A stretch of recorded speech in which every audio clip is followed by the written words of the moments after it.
Ce matin, je voudrais partager un thème très intéressant avec vous. Et ce thème, c'est le destin ou la destinée.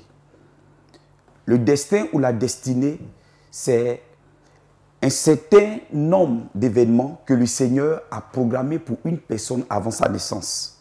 Dans le psaume 39, verset 16, David pouvait dire que tous les jours de ma vie étaient inscrits dans le livre de Dieu, alors que je n'étais qu'une masse informe dans le sein de ma mère.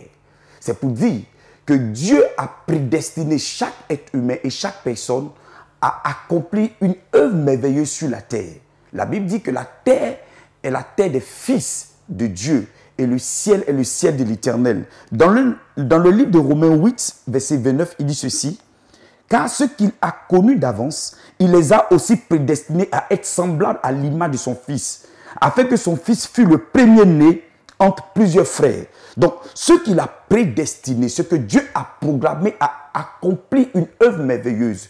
Je suis venu dire à quelqu'un que Dieu t'a prédestiné à accomplir des choses extraordinaires. Nul n'est né pour être en arrière, nul n'est né pour échouer, nul n'est né pour être le dernier. Mais lorsque tu es une créature de Dieu, sache que Dieu t'a prédestiné à de grandes choses. Dieu a créé l'homme afin que l'homme puisse dominer, afin que l'homme puisse assujettir, afin que l'homme puisse se multiplier, afin que l'homme puisse remplir la terre. C'est une œuvre extraordinaire. En chaque être humain, il y a une destinée, un potentiel que Dieu a déposé pour l'accomplissement de sa destinée. La destinée, c'est ce que Dieu t'appelle à devenir. Peut-être que les événements de la vie aujourd'hui t'ont contraint à être le dernier, à être quelqu'un qui n'a plus espoir en la vie. Mais je suis en train de te dire ce matin que le Seigneur Jésus t'a donné d'avoir une destinée. Et le Seigneur m'a dit particulièrement qu'il est possible, en tant qu'enfant de Dieu, d'accomplir parfaitement sa destinée parce que Christ nous donne la capacité de le faire. Un homme comme Pierre n'était pas destiné à être un simple pécheur. Son rôle, c'était d'être pêcheur d'âmes, mais il était devenu pêcheur de poissons. Lorsqu'il a rencontré le Seigneur Jésus, sa destinée s'est mise en marche. Et le Seigneur a fait de cet homme quelqu'un qui était un villageois, un illettré, est devenu le chef de l'église. Il est devenu quelqu'un qui a conquis des nations et par la suite, il est devenu quelqu'un d'important pour l'église. Je voudrais te dire, toi qui me regardes et toi qui me suis, que le Seigneur a aussi une destinée pour toi. Et je crois que ta destinée sera une destinée glorieuse. C'est pourquoi ne perds pas espoir. Réconcilie-toi avec Jésus-Christ et tu verras que la destinée qu'il a prévue pour toi se réalisera. Et tu comprendras que Dieu a un plan pour toi. Dieu a un plan pour ta famille. Dieu a un plan pour tes affaires. Dieu a un plan également pour tes finances. Que le Seigneur vous bénisse et que sa grâce demeure sur vos vies au nom puissant de Jésus-Christ de Nazareth. Amen. Je suis à la fois très heureux de me tenir encore à Pépé Soap, à Pépé Cut. Et aujourd'hui, le thème que nous allons traiter est tout simplement le destin. C'est un thème qui est beaucoup utilisé dans le monde entier et par certaines religions et aussi même par les ménages, si je peux m'exprimer ici. Mais ce que je veux qu'on comprenne, c'est que le destin est un thème à la fois très complexe. Pour pouvoir mieux comprendre le destin, nous allons prendre la peine d'examiner ce que la Bible ne dit pas. Le destin se définit comme une suite d'événements prédéterminés échappant à la maîtrise humaine. En d'autres termes, cela revient à dire comme ça que c'est comme si on a habilité à accepter tout ce qui pourrait nous arriver sans pour autant changer ce phénomène, sans pour autant changer cet événement. Écoutez-moi très bien, cela présente une image de résignation. C'est une croyance qui est limitée, c'est une croyance qui a trait à la résignation. En d'autres termes, c'est une vision du monde qu'on appelle le fatalisme. Écoutez-moi très bien, cela n'est pas biblique. Parce qu'en réalité, la Bible dit comme ça, dans le livre de Deutéronome 30, verset 39, la Bible dit « Je prends aujourd'hui à témoin contre vous le ciel et la terre, et j'ai mis devant toi la vie et la mort, la bénédiction et la malédiction.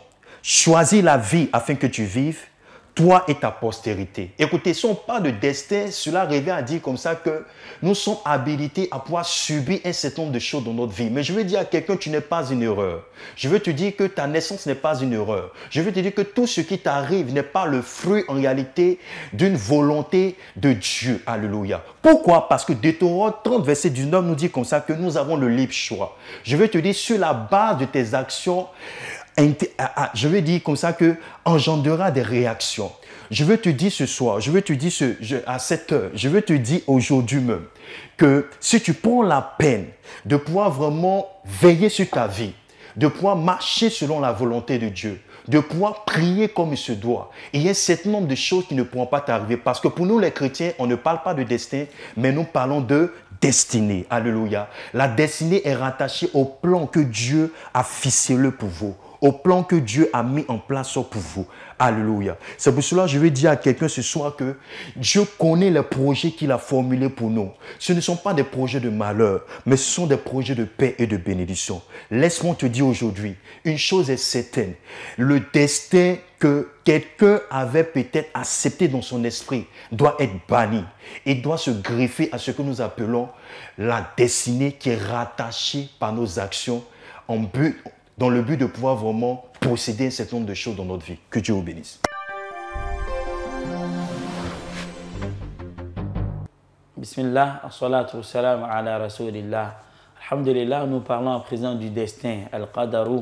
Le destin, al-qadaru, ça fait partie des piliers de la foi. Voilà. Et donc, en tu'minu bil-qadaru khayrihi wa sharrihi. Le fait de croire au destin bon ou mauvais, cela fait partie de la foi du musulman.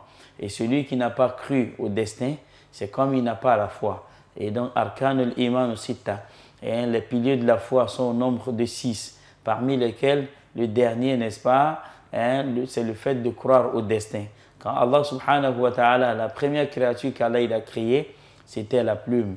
Et le prophète sallam, il dit, quand Allah il a créé la plume, il lui a dit, il dit octobre, il dit écris.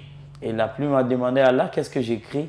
Il dit écris le destin de toutes les créatures jusqu'au jour de la résurrection. Alors, la destinée ou encore le destin est basé sur 4 ou 3 choses. Premièrement, al-qudratullah, la puissance d'Allah subhanahu wa ta'ala. Il faut savoir que Allah subhanahu wa ta'ala, il est puissant, il est fort, il fait tout ce qu'il veut. C'est lui qui est capable de tout. Et deuxièmement, c'est al-ilm, la science d'Allah subhanahu wa ta'ala. C'est lui Allah qui est le sachant. Il connaît toutes les choses. Ce qui est passé, il connaît. Ce qui se passe à présent, il connaît. Et ce qui va se passer à l'avenir, Allah il sait. Et troisièmement, c'est ce qu'on va appeler al-hikmatullah, la sagesse d'Allah ou encore al-adl, la justice d'Allah subhanahu wa ta'ala. Et Allah il dit wa ma ana bidhallami lil abid. Moi Allah, je ne saurais être injuste envers qui que ce soit parmi mes serviteurs. Et la quatrième chose, c'est quoi? C'est al-aql, l'intelligence qu'Allah a donnée au fils d'Adam. C'est pourquoi Allah subhanahu wa ta'ala, il va nous demander compte au jour de la résurrection. Donc celui qui sait que Allah, il est le sachant de toutes les situations. Et deuxièmement, il est capable de tout. Et troisièmement, il est le juste. Qu'est-ce qu'il va faire? Lui, il va agir. Quand il va agir, la conséquence de ses actions, il va s'en remettre à Allah subhanahu wa ta'ala. Donc on ne va pas rester dans l'inaction, dire que non, c'est le destin qui va nous conduire. En ce moment, on sera coupable. Et on va rester aussi à agir en mal et dire que c'est le destin. Parce que Allah il dit il dit j'ai guidé l'être humain sur 2 voies, qu'il veut qu'il croie, qu'il veut qu'il me croie. Il dit moi j'ai réservé aux injustes le feu. Donc Allah subhanahu wa ta'ala nous a honorés avec ce qu'on va appeler al-aql, la faculté de discernement. On sait ce qui est bien, on sait ce qui n'est pas bon. Par exemple, pour finir, celui qui vient s'arrêter au milieu de la route et un accident s'est produit qui a été causé, il a rendu l'âme, il a été, n'est-ce pas, le coupable de sa mort. Mais celui qui a pris toutes les dispositions en traversant et il y a eu un accident, en ce moment, ça c'est le destin, c'est le décret d'Allah subhanahu wa ta'ala. Qu'Allah nous donne de bonnes fins, qu'il nous guide sans cesse sur le droit chemin. Wa barakallahu fikum.